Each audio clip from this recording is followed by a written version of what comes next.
right, welcome everybody. So glad you are here for the Leader NAB show wrap. Maybe you got back from NAB and realized, oh, I wish I would have taken a look at one other thing, or maybe you didn't make it to the show and you've got that fear of missing out. Very glad you're here. I'm Cindy, and I'm passing this over to Kevin and Steve. Take it away, Steve and Kevin. Hello, everybody. Yes, thank you, Cindy. Well, Kevin, it's another wrap. We've tied up another NAB. It's done and dusted, and now off to the hard work starts. It sure is, Steve. And it was great to see so many of our existing customers and also new customers visiting us on the Leader PHABRIX booth at NAB in Las Vegas. It certainly was, Kevin. It's always nice to see you in person rather than just on Zoom. So what were your takeaways from NAB 2024, which also happens to be Leader's 70th anniversary? And what do you feel is the direction for the broadcast industry now in the rest of 2024? Well, Steve, the broadcast industry in 2024 is continuing to face a myriad of challenges, and our customers face challenges whichever sector they operate in. The show felt slightly quieter than in recent years, but the visitors' numbers to the Leader PHABRIX booth were consistent with 2023. But the interesting bit was that 40% of those people who visited us were new. They weren't known to us in our database. Looking at the sectors, on-set production still hasn't recovered from the effect of the writers' strike. And this is also being felt in post-production, which is kind of waiting for new content to arrive. Live production is still facing the dilemma of reinvesting in SDI or moving to IP, whilst having to manage their customer requirements for 4K, ultra high definition, HD, SDR, and HDR content. And with the major public service broadcasters facing the growing challenge from OTT streaming services and reduced advertising revenues, it's challenges in whichever direction you look, unfortunately. It certainly is a challenging time, Kevin. So it was great to see so many great conversations with our customers at the show who are looking to Leader and PHABRIX as their test and measurement partner. So Steve, what was the hot product on the Leader and PHABRIX booth from your discussions with our customers? Kevin, I'd have to say it was our new LT4670, the true hybrid IP and SDI sync pulse generator that we just launched. It certainly was well received.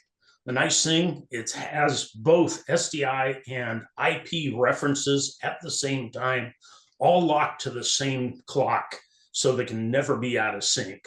And with SDI and IP test patterns, it significantly simplifies the reference design and operation. Excuse me, with the fact that Leader has added hot swappable power supplies and hot swappable fans. And one thing I found out at the show was people were telling me they were having more issue with the fans dying before the power supplies. So having a hot swappable fan that you can swap out in under 30 seconds is really, really nice. So the thing with the 4670 is it's really nice. It's got dual independent PTP generators, which allow broadcasters to completely put out on two separate outputs, two different types of PTP if they want, or they can be joined together conventionally. So with the SDI only people, this allows them to purchase in confidence that the 4670 will also satisfy the potential for their IP reference and signal requirements in the future. It also addresses the requirement if they're looking to migrate, they'll have something that they'll be able to migrate. And with the new web GUI, it really looks nice. The growth of data center architecture did appear to be a theme of this year's show, Steve.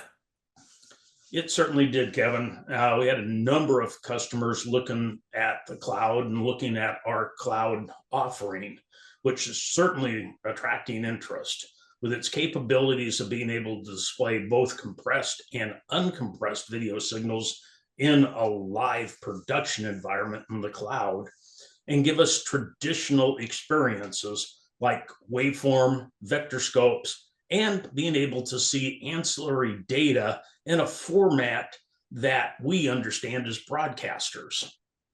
And for those customers looking to build a data center environment on premise, we do have some new products that will be coming out shortly that have WebRTC built into them, so that the remote from the device is actually live. There's almost no delay. So the LV5600W and LV7600W are coming out shortly with live WebRTC.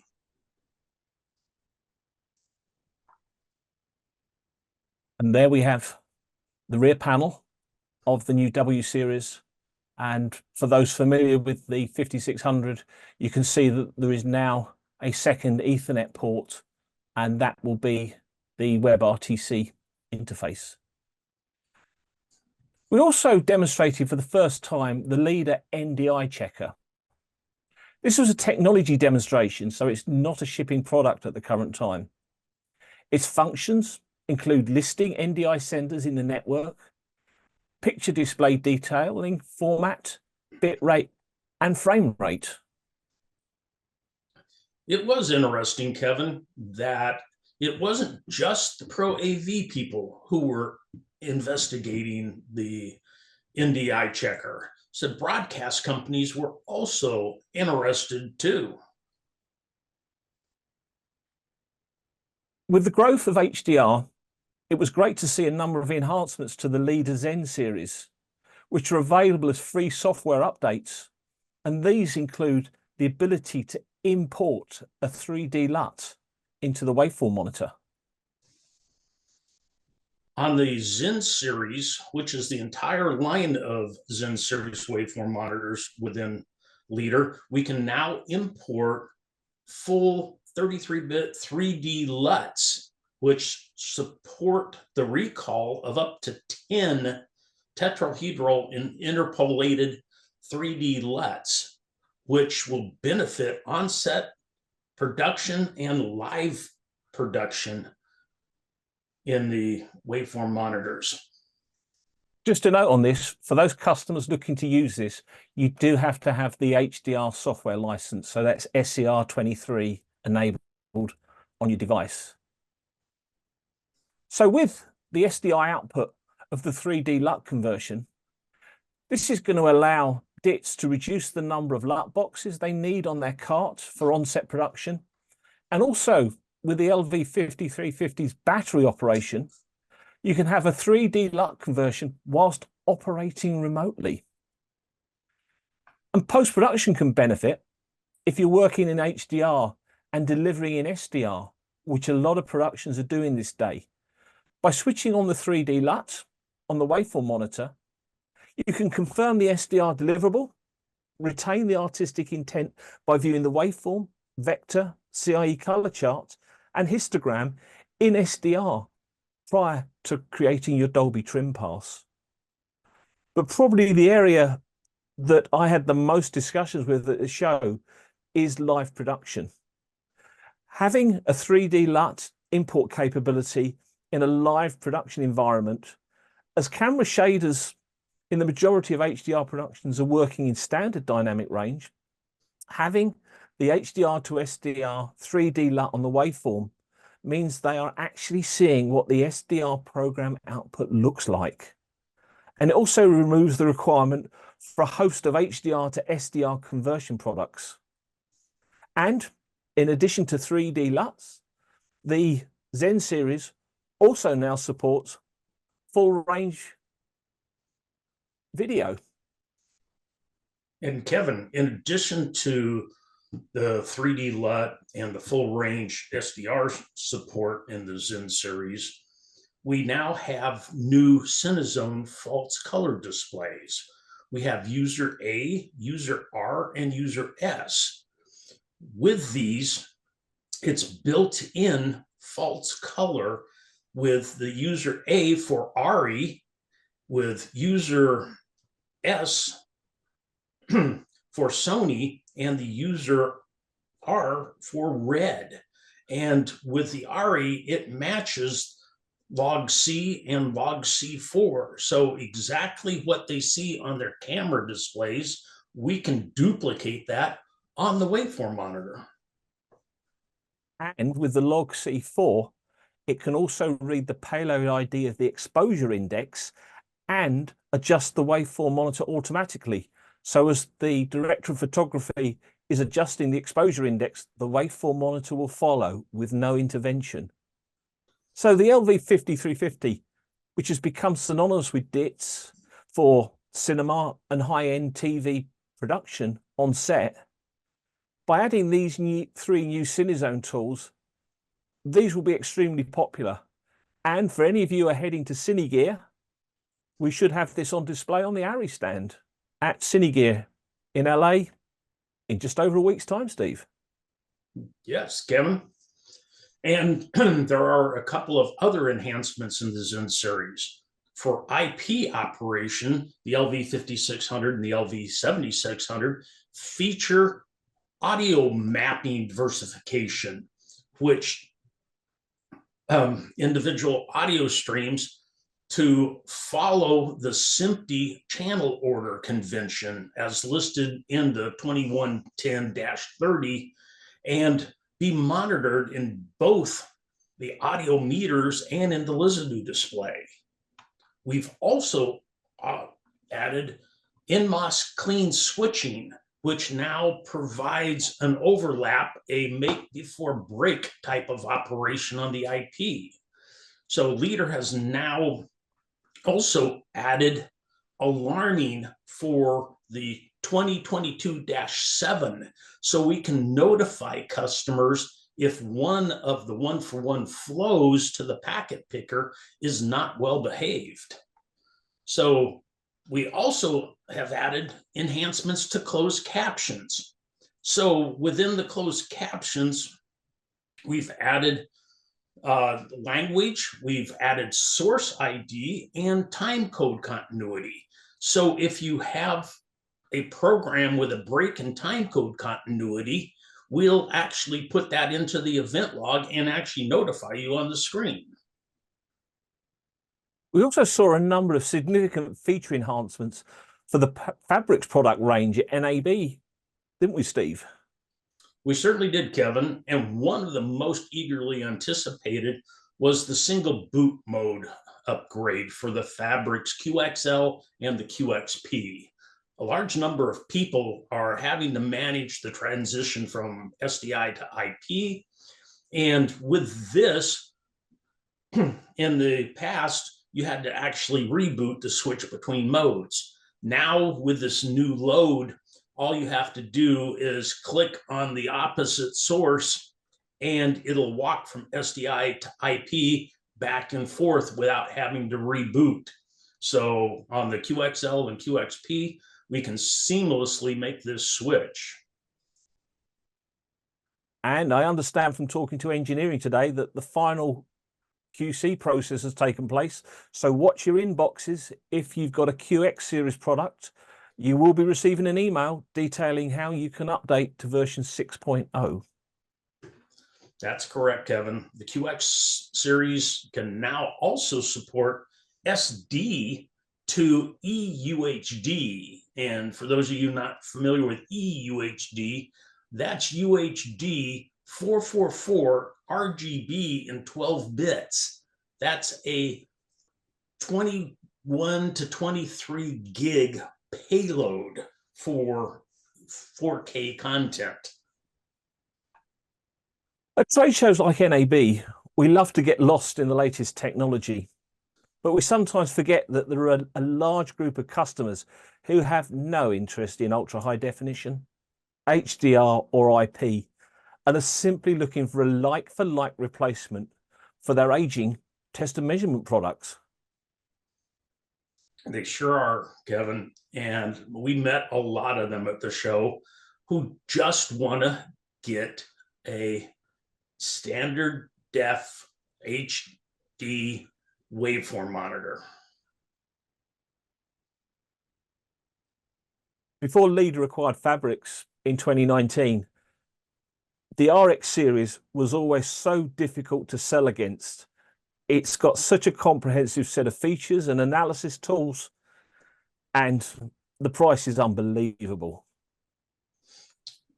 It really is, Kevin. It does not support UHD, does not support HDR or IP. So you're never going to have to pay for features you're never going to use. It is a very, very capable HD, SD waveform monitor with the normal tools that a customer needs that is not going to be moving to IP anytime in the near future. And finally, Steve, we haven't spoken about PHABRIX's most famous product, the SX series. Kevin, the PHABRIX is the default name used by broadcast engineers for handling test and measurement products at NAB 2024. With the handhelds that they've got, we introduced multi-link 3G and HD support to where you can look at, if you're running either dual link or quad link, you can look at the individual links and it will read the 352 payload ID and tell you what is going on.